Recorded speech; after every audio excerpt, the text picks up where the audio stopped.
Myths वो ideas और stories जो बहुत सारे लोग विश्वास करते हैं कि ऐसी कोई चीज़ होती होगी, पर वास्तव में ऐसी चीज़ें एग्जिस्ट नहीं करती या सरासर झूठ होती है। जैसे डायनासोर्स की पिक्चर्स जो आप बुक में देखते हैं, असलियत में वो वैसी नहीं दिखती।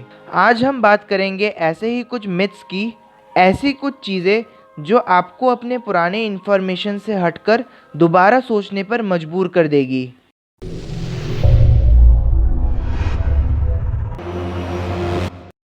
डायमंड्स कोयले से बने होते हैं।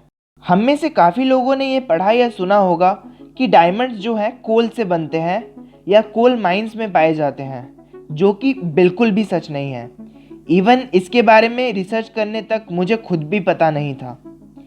इसका मेन रीज़न कि डायमंड्स प्योर कार्बन से बने होते हैं और ये एक इग्नियस रॉक किम्बरलाइट में पाए जाते हैं। ऑल्सो ये डायमंड्स वॉल्केनिक क्रेटर्स में भी पाए जाते हैं, जबकि कोल जो है वो carbon, hydrocarbon, sulphates and other impurities से बने होते हैं। ये एक सेडिमेंट्री रॉक शेल से फॉर्म होते हैं, बहुत ही हाई प्रेशर के अंदर। अभी तक का सबसे पुराना कोल 23 करोड़ साल पुराना है, जबकि सबसे यंगेस्ट डायमंड 100 करोड़ साल। इसका मतलब ये है कि कोयला बनना शुरू होने से पहले ही अर्थ पर डायमंड्स ऑलरेडी मौजूद थे। अगर बाई चांस कभी आपको कोल और डायमंड एक साथ मिल जाए तो बस एक प्योर कोइंसिडेंस ही होता है। दूध से हमारी हड्डियां स्ट्रांग होती हैं। दूध से बने हुए प्रोडक्ट्स और उनका हेल्थ से लिंक हर जगह प्रेजेंट है। टीवी में, होर्डिंग्स में, न्यूज़पेपर्स में आपको बहुत जगह मिल जाएगी। एक बहुत बड़े पैमाने पर हार्वर्ड यूनिवर्सिटी ने रिसर्च कंडक्ट कराई, जिसमें अराउंड टोटल 72,000 महिलाओं ने पार्टिसिपेट किया। इसमें बहुत सारे बोन फ्रैक्चर के भी केसेस थे। इस स्टडी का ड्यूरेशन अराउंड 20 ईयर्स का था। इस स्टडी में ये पाया गया कि ऐसा कोई एविडेंस नहीं है जिससे ये पता हो पाए कि दूध पीने से बोन फ्रैक्चर या ऑस्टियोपोरोसिस ठीक हो सके। एक स्टडी तो इसकी उलट ये भी कहती है कि 96,000 लोग जो अपने टीन एज में दूध का कंजम्पशन करते हैं वो ज़्यादा बोन फ्रैक्चर का शिकार होते हैं बड़े हो जाने के बाद। है ना बहुत वियर्ड। क्रंचेस और सिटअप्स हेल्थ के लिए अच्छे होते हैं। क्रंचेस और सिटअप्स जैसी एक्सरसाइज हम सब ने कभी ना कभी ज़रूर किए होंगे।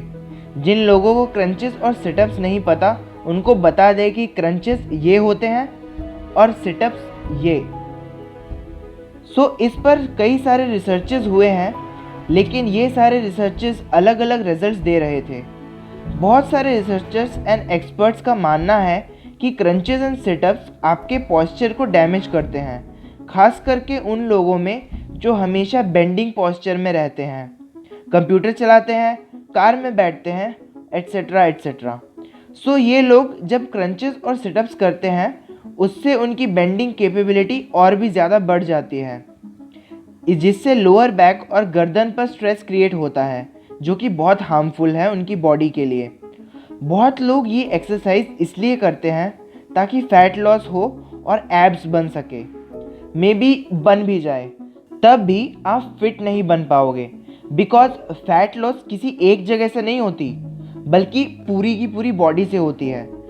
आपके अपने पूरे बॉडी पर कोर एक्सरसाइजेस करनी चाहिए। बहुत एक्सपर्ट्स का मानना है कि क्रंचेस एंड सिटअप्स करो या ना करो एक ही बात है। यहाँ से बेसिकली कंक्लूजन यही निकलता है कि इन एक्सरसाइजेस को सीमित अमाउंट में करें और साथ ही साथ कोर एक्सरसाइजेस जैसे रनिंग, जॉगिंग, बाइसाइकिलिंग, योगा भी करें। गिरगिट क्या सच में रंग बदलते हैं? हाँ, ये बात काफ़ी हद तक सही है कि गिरगिट के बॉडी के ऊपर जो क्रिस्टल्स होते हैं ना, वो खिंचने और रिलैक्स करने पर रंग बदलते हैं, कंट्रैक्शन और रिलैक्सेशन होने पर। लेकिन वो आसपास का जो इन्वायरमेंट में अपने आप को मिलाने के लिए ऐसा नहीं है कि किसी भी कलर में चेंज हो जाएंगे। जैसे मान लो कि अगर उनको एक चेस बोर्ड के ऊपर बिठा दिया जाए तो एग्जैक्टली वो उस कलर या पैटर्न में नहीं बदल जाएंगे। गिरगिट रंग बदलने से अपना प्रोटेक्शन तो करते ही हैं, लेकिन उसके साथ साथ कम्युनिकेशन और अपने बॉडी टेम्परेचर को भी काफ़ी हद तक कंट्रोल करते हैं। तो गिरगिट को ना यूजुअली रंग बदलने की कभी ज़रूरत ही नहीं पड़ती, क्योंकि उनका जो नेचुरल कलर होता है ना बॉडी का, ब्राउन ग्रीन, उससे ही वो काफ़ी हद तक ना नेचर के साथ घुल मिल जाते हैं, तो वैसे भी दिखाई नहीं पड़ते उसके प्रेडिटर्स को। इंसान सिर्फ दिमाग का 10% यूज़ करते हैं। ब्रेन को लेकर हमारा एक बहुत ही बड़ा मिसकंसेप्शन होता है कि हम सिर्फ ब्रेन का 2 to 3% या मैक्सिमम टू मैक्सिमम 10% तक यूज़ करते हैं, और अगर हम ब्रेन का 100% यूज़ कर ले तो पता नहीं हम गॉड वगैरह बन सकते हैं। पर सच्चाई ना एकदम इससे उल्टी होती है कि हम ब्रेन का कभी भी 100% तक यूज़ एकदम कर ही नहीं सकते। हमारे ब्रेन का 90% हिस्सा ब्रेन सेल्स वाइट मैटर का होता है, जो नर्वस सिस्टम को ज़िंदा रखती है, लेकिन ये वाइट मैटर हमारे थिंकिंग कैपेसिटी को कभी बढ़ा ही नहीं सकती। तो ये एक तरह की वही बात हुई कि हमारे ब्रेन की 90% स्पेस बेसिकली उस 10% थिंकिंग कैपेबिलिटी को प्रोटेक्ट करने में लग रही है। जैसे नारियल के छिलके से उसका एक्चुअल खाने वाला पार्ट बचा रहता है ना, उसी तरीके से वो 90% का पार्ट काम कर रहा होता है। क्या बैट्स अंधे होते हैं? बैट्स बहुत ही स्ट्रेंज क्रिएचर्स होते हैं। वो ओकेशनली खून चूसते हैं, उल्टा झूल कर रहते हैं और लगभग सारी रात सोते हैं। बैट्स को लेकर हमारी कुछ ऐसी इमेज बन गई है माइंड में। बैट्स यूजुअली इकोलोकेशन नाम के फेनोमेना से अपना शिकार करते हैं और गुफाओं में अपना रास्ता ढूंढते हैं। इकोलोकेशन बेसिकली एक साइकोलॉजिकल प्रोसेस है जिससे बैट्स दूर के और इनविजिबल ऑब्जेक्ट्स को पता कर पाते हैं। इससे बैट्स कुछ साउंड वेव्स छोड़ते हैं, वो ऑब्जेक्ट से टकराती है और रिफ्लेक्ट होकर वापस आ जाती है। बैट्स उस वेव को दोबारा कैप्चर करती है और अपना रास्ता डिसाइड करती है। इस बात से उलट कि बहुत लोग विश्वास करते हैं कि बैट्स अंधे होते हैं, पर असली बात तो यह है कि बैट्स जनरली बिल्कुल भी अंधे नहीं होते। इनफैक्ट उनकी आईसाइट बाकी कई इंसानों के मुकाबले बहुत तेज़ होती है। ये मिसकंसेप्शन हमें इसलिए आता है क्योंकि बैट्स यूजुअली रात में जागते हैं और दिन में सोते हैं। इसका मतलब ये बिल्कुल भी नहीं है कि वो देख नहीं सकते। बैट की आंखें डिज़ाइन ही इस तरीके से होती है कि वो लो लाइट में काम कर सके। कोई भी चीज़ लाइट की स्पीड को क्रॉस नहीं कर सकती। चीज़ मतलब इस चीज़ की कैटेगरी में क्या आता है? चीज़ों से हमारा मतलब जिनका कुछ भार या मास होता हो। साइंटिस्ट ये प्रूव करते हैं जिनके पास मास है, हर वो चीज़ लाइट की स्पीड को क्रॉस नहीं कर सकती। सिर्फ मासलेस थिंग्स ही लाइट की स्पीड को क्रॉस करती हैं। तो प्रैक्टिकली इसका मतलब यही हुआ कि कोई भी चीज़ सच में लाइट की स्पीड को पार नहीं कर सकती।